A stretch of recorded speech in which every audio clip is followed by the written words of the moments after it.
Hello everyone, welcome back to my YouTube channel. Friends, in the previous video we learned how to find mean in the case of inclusive series. और आज की video में हम सीखने वाले हैं to find the median in the case of inclusive series. So let's begin with this. Now the question is, find median of the following data. This is the column of class intervals and this is the frequency column. This is the grouped data class, क्योंकि हमें class intervals की form में data given है, so this is the case of continuous series, जिसे हम grouped data भी बोलते हैं.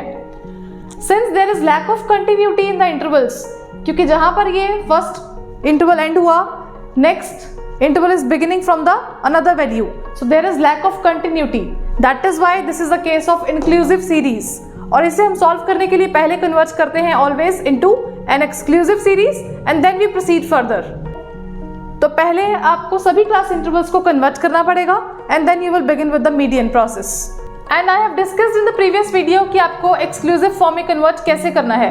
We always subtract 0.5 from the lower limit और अपर लिमिट में आप करते हैं प्लस 0.5. सो यहाँ पर भी फ्रेंड्स सेम प्रोसेस ही रहेगा.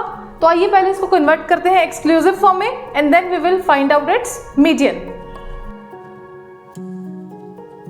लोअर लिमिट में से 0.5 माइनस करेंगे, दिस विल बिकम 59.5 और अपर लिमिट में मैंने किया plus 0.5, so it is becoming 69.5. Similarly in the next interval, इसमें से आपने 0.5 माइनस किया, it will become 69.5. Upper limit में आप कर रहे हैं plus 0.5.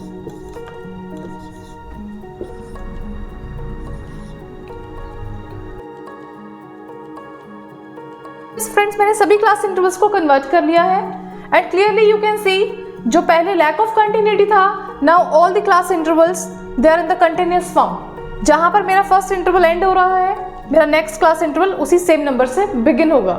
So now it has been converted into the exclusive form and we are good to go. अब इसका मीडियन हम इजीली फाइंड आउट कर सकते हैं. तो यहाँ फ्रेंड्स हम लिखेंगे frequency column which is already given in the statement. So friends, this is my frequency column and before finding median we know very well, हम सबसे पहले find करते हैं cumulative frequencies. तो इसमें भी आपका काम सेम है. To find out the cumulative frequencies, we always write the first frequency as it is and after that we keep on adding the next value to it. It will become 20, next 20 plus 20 becomes 40 and likewise so on.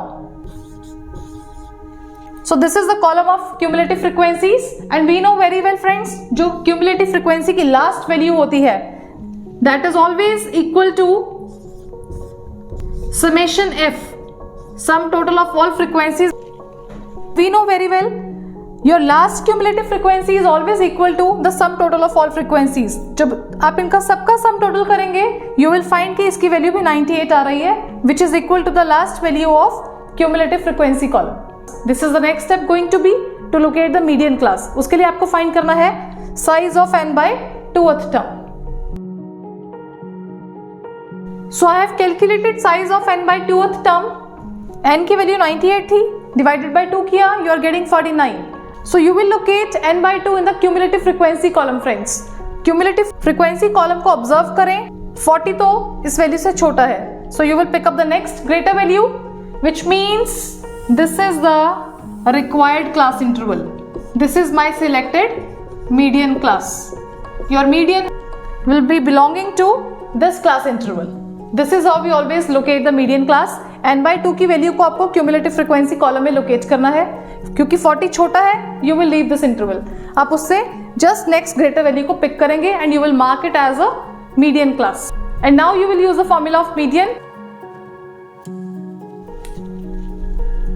So I've written the formula of median over here, which is L plus n by 2 minus cumulative frequency divided by frequency into h.